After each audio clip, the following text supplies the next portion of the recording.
नमस्कार दोस्तों, आप सभी का स्वागत है ड्रीम सक्सेस अकेडमी में। दोस्तों, आज के वीडियो में हम लोग बिहार एसएससी इंटर लेवल भर्ती परीक्षा 2024 के लिए प्लेटफॉर्म यानी रुक्मिणी पब्लिकेशन के वॉल्यूम 2 के सेट नंबर 6 को कवर करेंगे। सेट नंबर 5 तक को हम लोगों ने कवर कर रखा। यदि आप लोगों ने उस वीडियो को नहीं देखा तो प्ले लिस्ट में जाइए, ठीक है, वहाँ से आपको सारे वीडियो जो है मिल जाएंगे। ठीक है, देखिए, इसके पीडीएफ के लिए आप टेलीग्राम चैनल को ज्वाइन कर लीजिए। टेलीग्राम चैनल पर आपको सारे पीडीएफ मिल जाते हैं।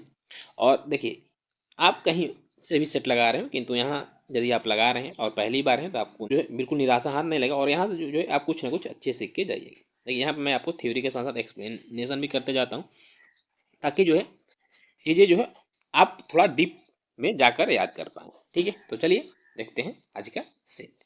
चैनल पर यदि पहली बार है तो एक बार आपसे रिक्वेस्ट करेंगे, चैनल को सब्सक्राइब कर लीजिए और बेल आइकन को जो है जरूर प्रेस करिएगा, ताकि कोई भी वीडियो मैं अपलोड करूँ तो उसका नोटिफिकेशन 1 है कि हाल ही में किस टीम ने हॉकी इंडिया सीनियर पुरुष राष्ट्रीय चैंपियनशिप का 13वां संस्करण जो 2023 में हुआ था का खिताब जीता।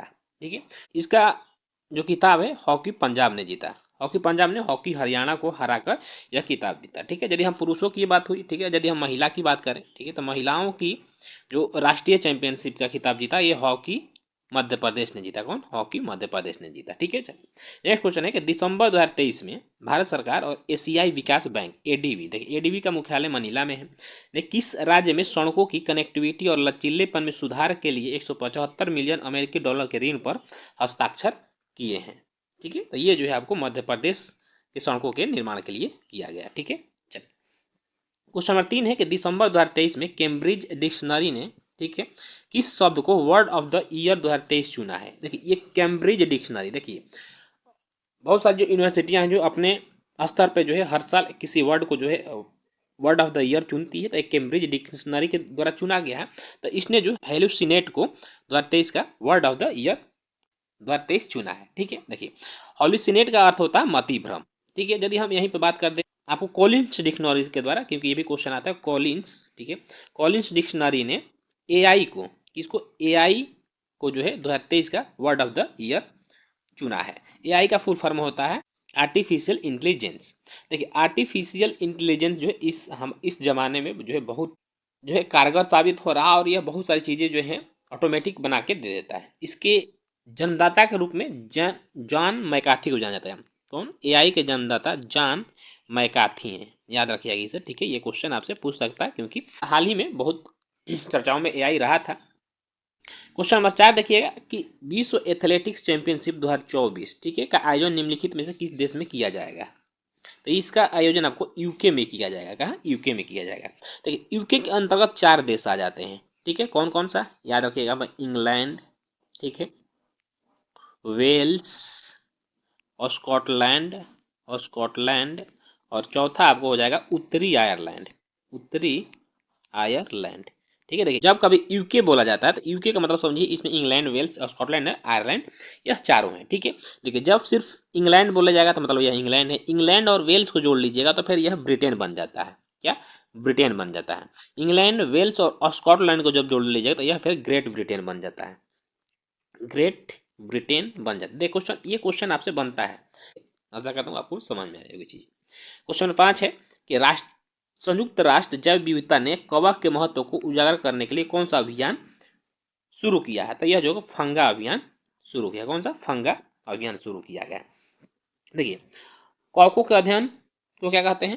माइकोलॉजी कहा जाता है। ये क्वेश्चन आपको जो है आता है, कवकों के अध्ययन को माइकोलॉजी कहा जाता है। ठीक है, तथा सवालों के अध्ययन को फाइकोलॉजी कहा जाता है। क्वेश्चन नंबर 6 देखिएगा कि निम्नलिखित में से कौन सी जल संधि अंडमान और निकोबार द्वीप समूह को अलग करती है। तो ये काफी इंपॉर्टेंट क्वेश्चन है। क्या? जल संधि।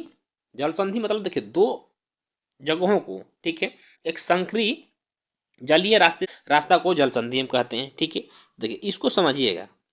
मान लीजिए ये आपका भारत हो गया, यहाँ पे आपको पता है कि यहाँ पे अंडमान, ठीक है, अंडमान, और यहाँ पे नीचे हो जाएगा आपको निकोबार। ठीक, अंडमान के 3 पार्ट हैं, ठीक है, और निकोबार नीचे। इनको अलग करते यहाँ से एक जाती है जल संधि, इसको हम बोलते हैं 10 डिग्री चैनल। 10 डिग्री चैनल यह जो है अंडमान और निकोबार को अलग करती है।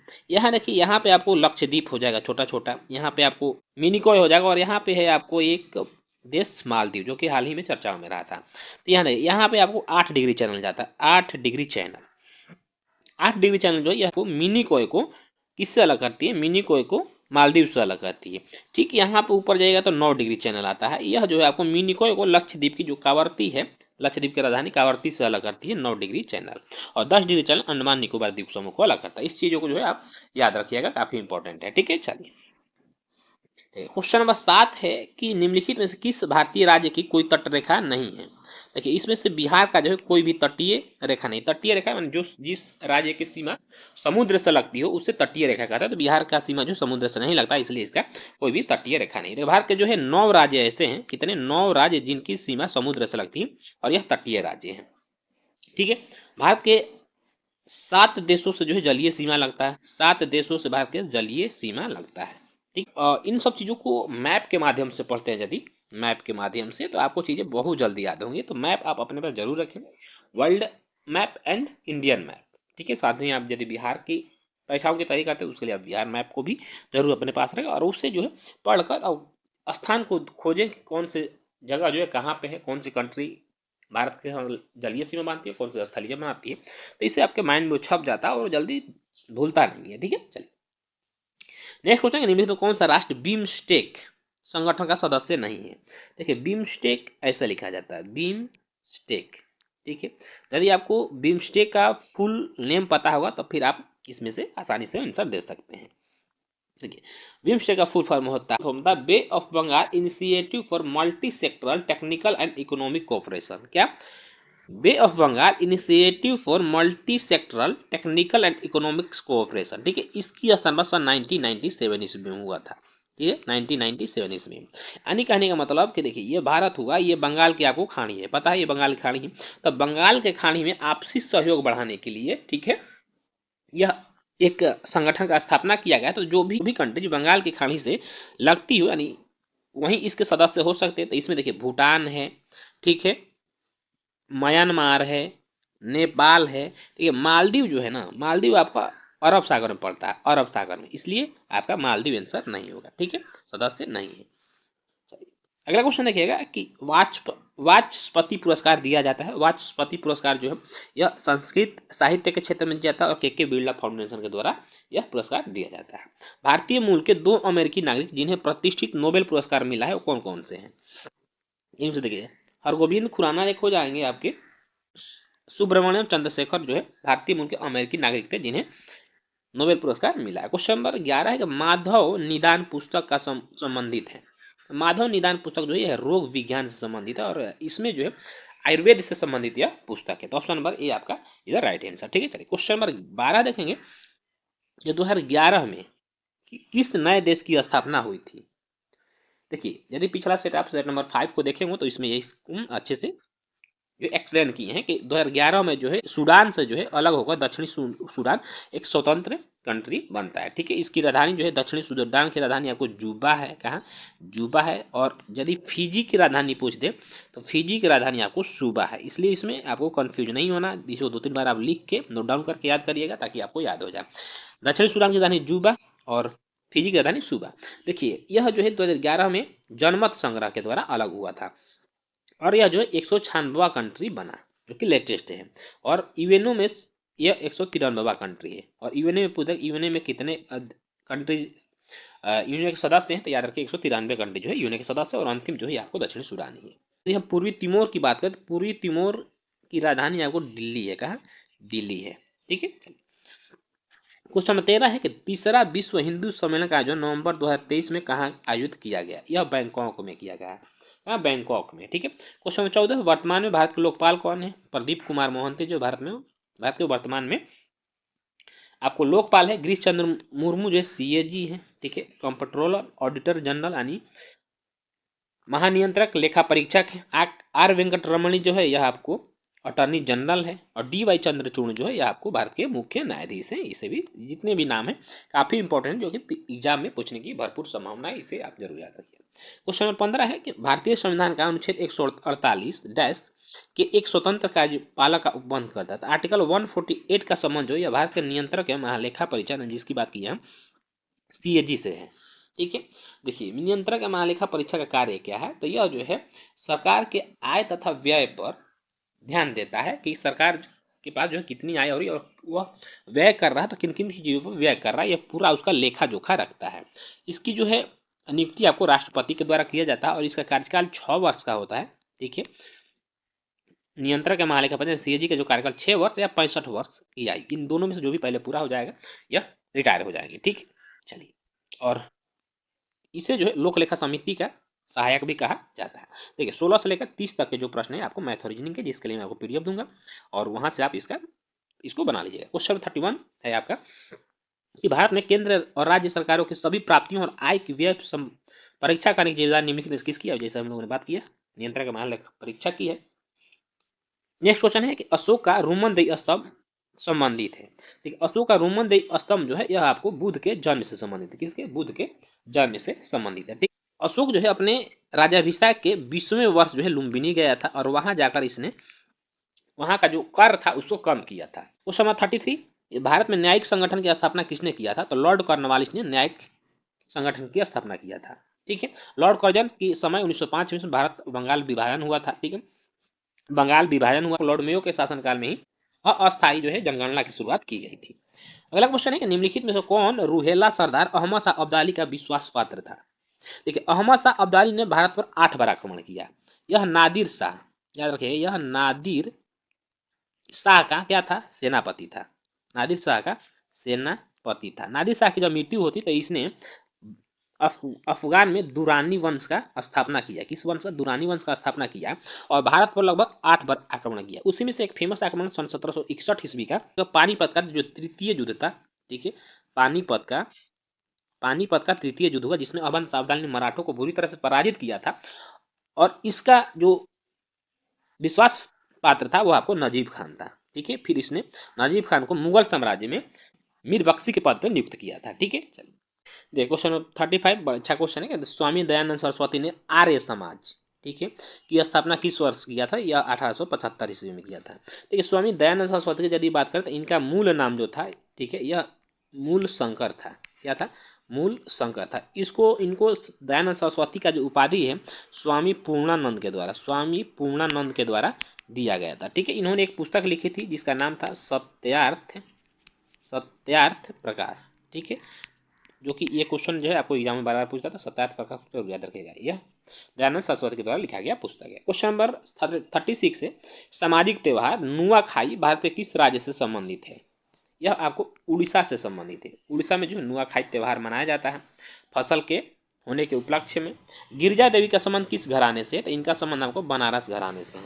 कहाँ से? बनारस घराने से है। ठीक, नेक्स्ट क्वेश्चन देखिएगा, भारत की प्रमुख नदियां उनके उद्गम स्थलों के जोड़े बनाइए।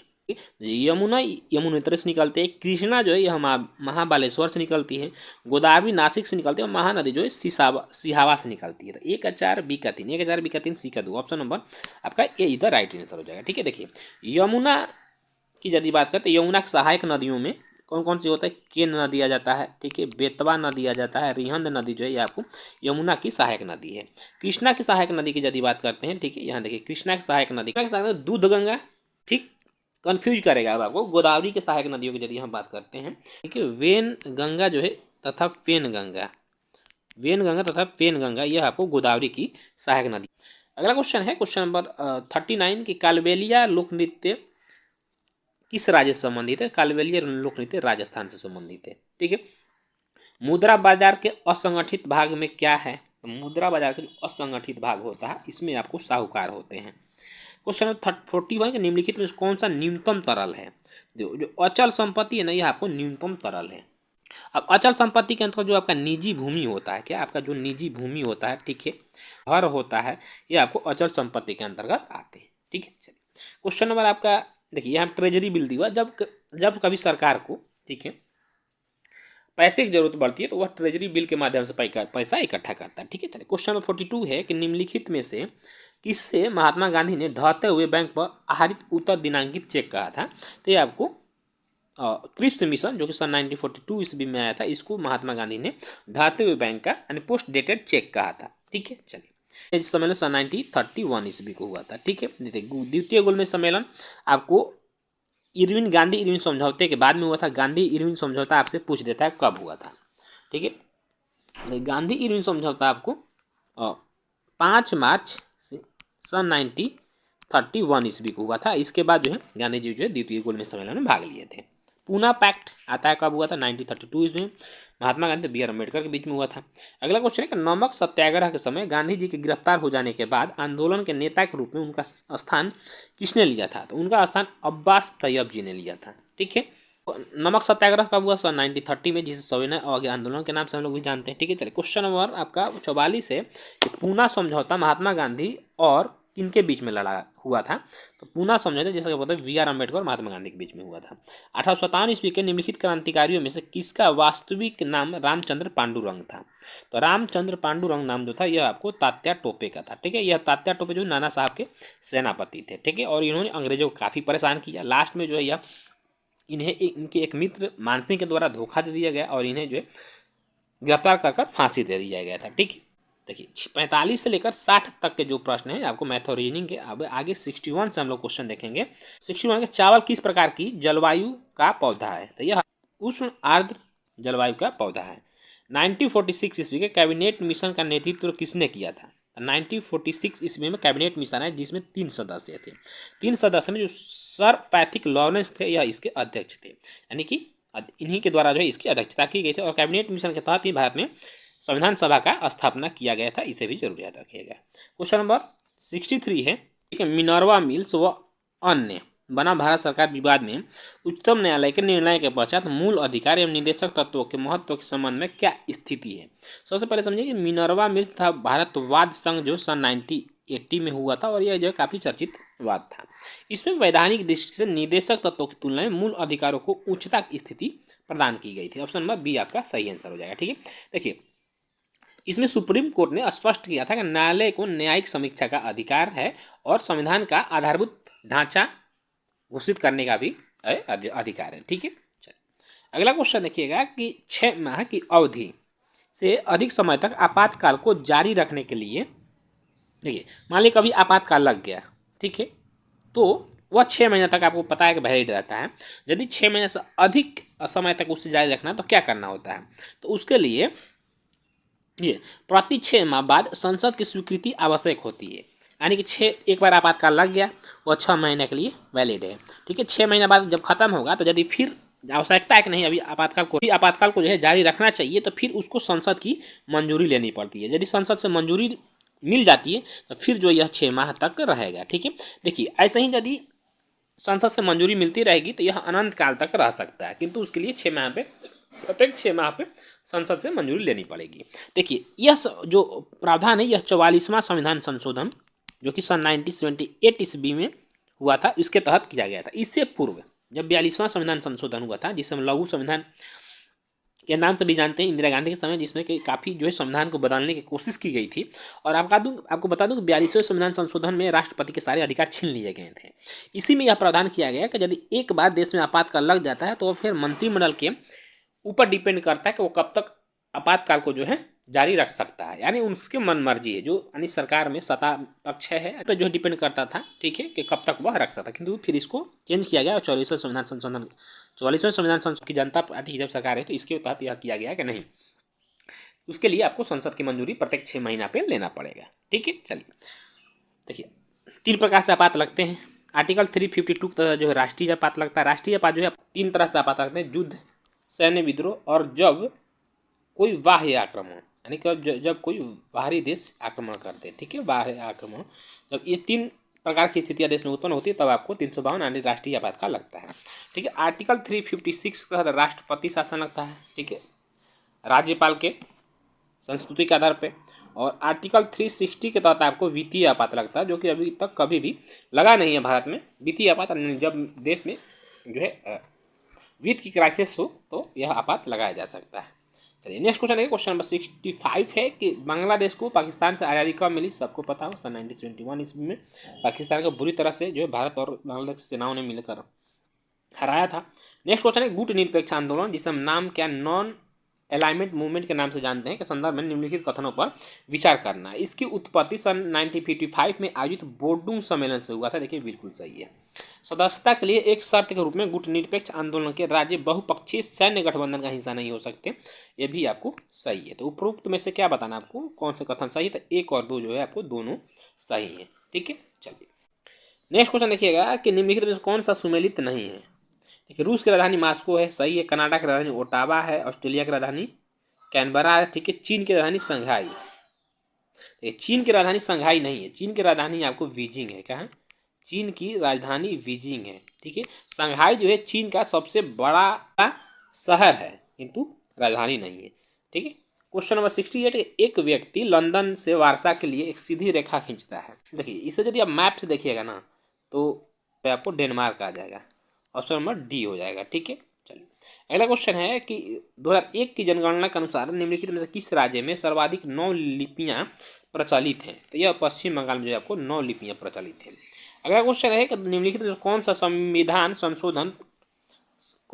संविधान का अनुच्छेद पंचायत की अवधि को परिभाषित करता है? तो पंचायत की अवधि यानी कार्यकाल को परिभाषित करता है अनुच्छेद 243E, और इसके तहत पंचायत का जो कार्यकाल होता है यह 5 वर्षों का होता है। इसे भी याद रखिएगा। क्वेश्चन नंबर 21 का निम्नलिखित में से किस समिति आयोग ने न्याय पंचायतों के गठन की सिफारिशें की हैं? न्याय पंचायत। ठीक है, तो यह आपको अशोक मेहता समिति ने किया था। देखिए, बलवंत राय मेहता ने त्रिस्तरीय पंचायत समिति का प्रावधान किया था, जबकि अशोक मेहता ने 2 स्तरीय द्विस्तरीय पंचायत समिति का ग्राम पंचायत का गठन का प्रावधान करने की बात कही थी। तो ऑप्शन नंबर आपका बी हो जाएगा। क्वेश्चन नंबर 22 है कि नीति आयोग के विषय में निम्नलिखित में से कौन सा एक सही नहीं है? देखिए, इसका गठन योजना आयोग के स्थान पर किया गया था, बिल्कुल सही है। इसमें एक पूर्णकालिक अध्यक्ष होता है। देखिए, इसमें पूर्णकालिक अध्यक्ष कोई नहीं होता है। ठीक है, क्योंकि इसका अध्यक्ष जो होता है वो हमेशा प्रधानमंत्री होता है।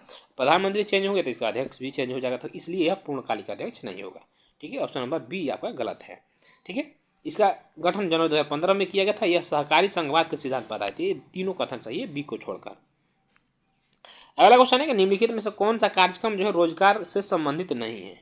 देखिए, मनरेगा तो रोजगार से संबंधित है, NRLM भी और स्टेप, ये तीनों जो है रोजगार से संबंधित है। RMSA जो है यह रोजगार से संबंधित नहीं। देखिए, RMSA का फुल फॉर्म होता है राष्ट्रीय, ठीक है, माध्यमिक शिक्षा अभियान।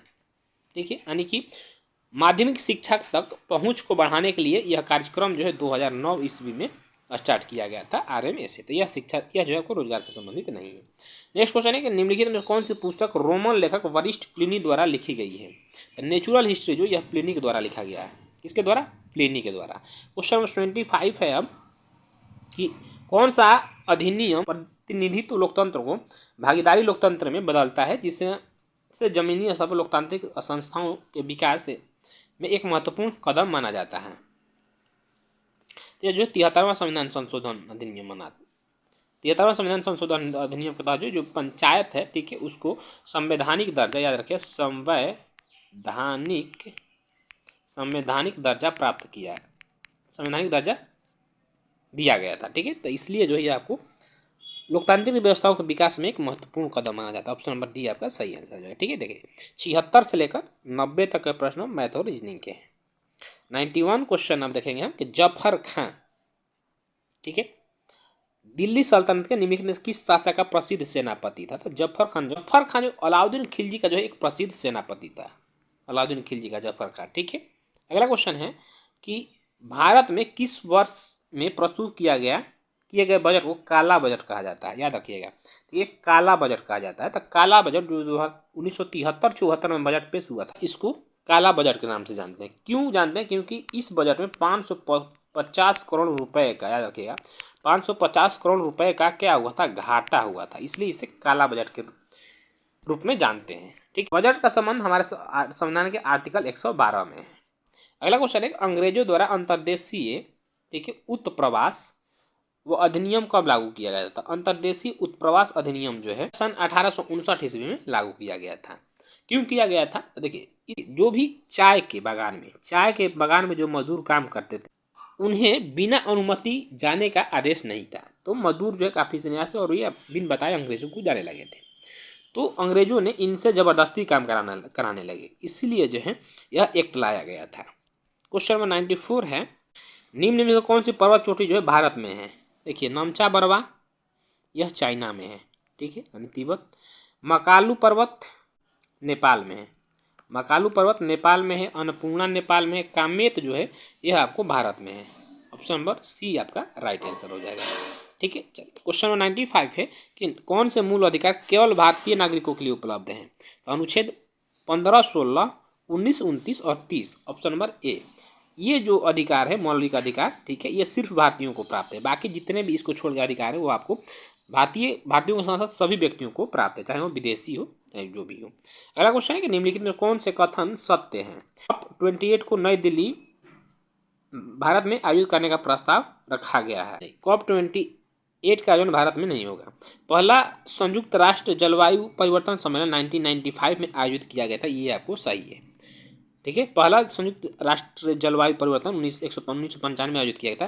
पहला संयुक्त राष्ट्र जलवायु परिवर्तन सम्मेलन पेरिस फ्रांस में आयोजित किया गया था, ये गलत हो जाएगा। ऑप्शन नंबर बी आपका सही आंसर है। ठीक है, देखिए COP29 का आयोजन जो है आपको ब्राजील में किया जाएगा। कहाँ?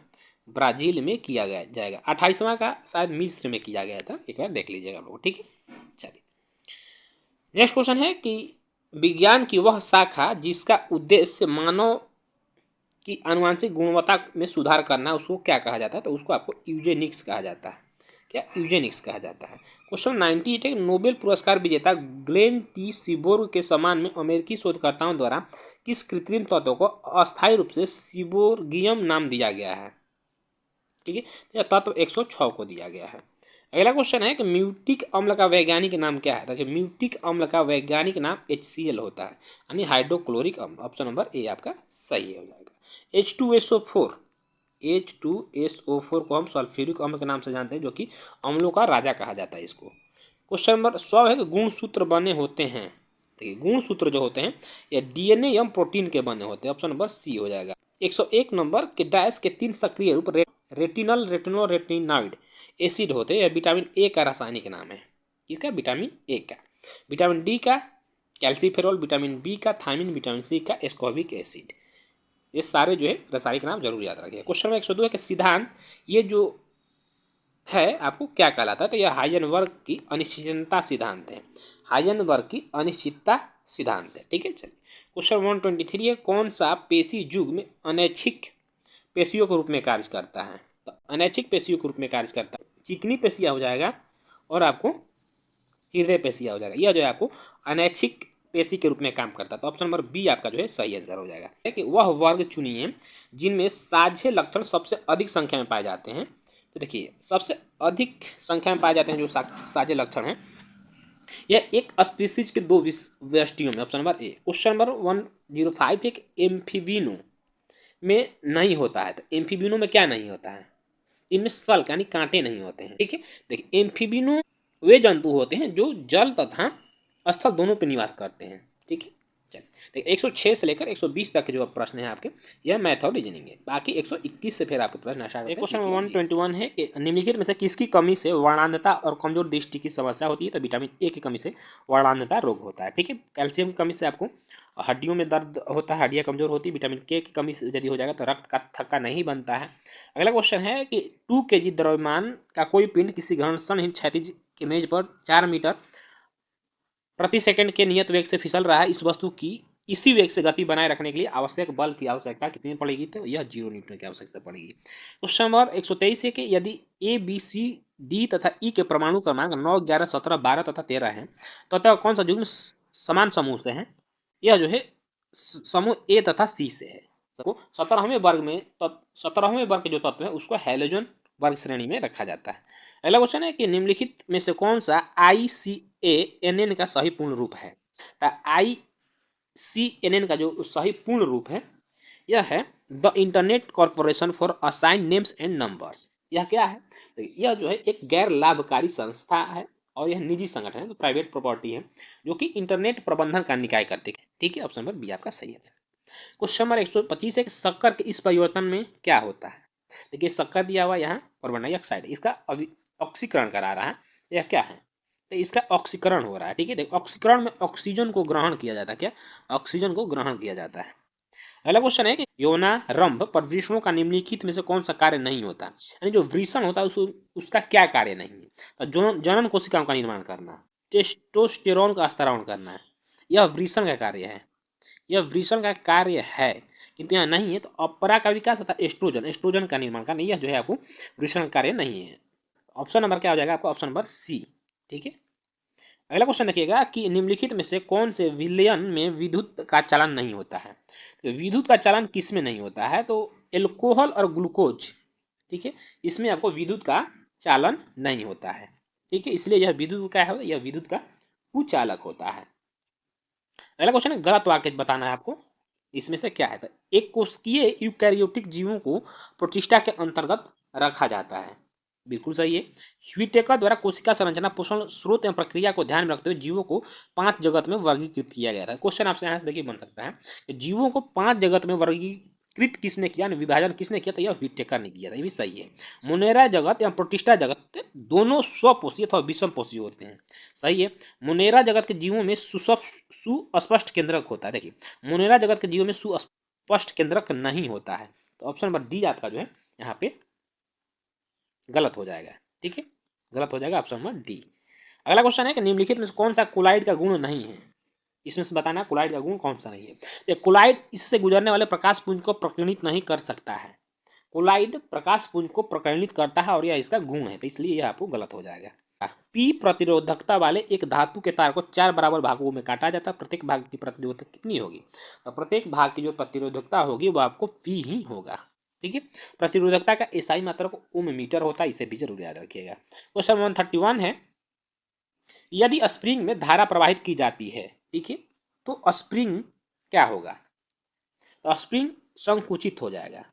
प्रदीप्त ठोसों को उच्च ताप पर गर्म करने पर प्राप्त होता क्या? यानी यहाँ पे आपको हो जाएगा सतत वर्णपट, यानी कि वर्ण विक्षेपण प्राप्त होता है। ठीक है, 7 रंगों का। देखिए, जब श्वेत रंग, ठीक है, 7 रंगों में, कितने? 7 रंगों में विभक्त हो जाता है तो इसे वर्ण पट्टी के नाम से जानते हैं।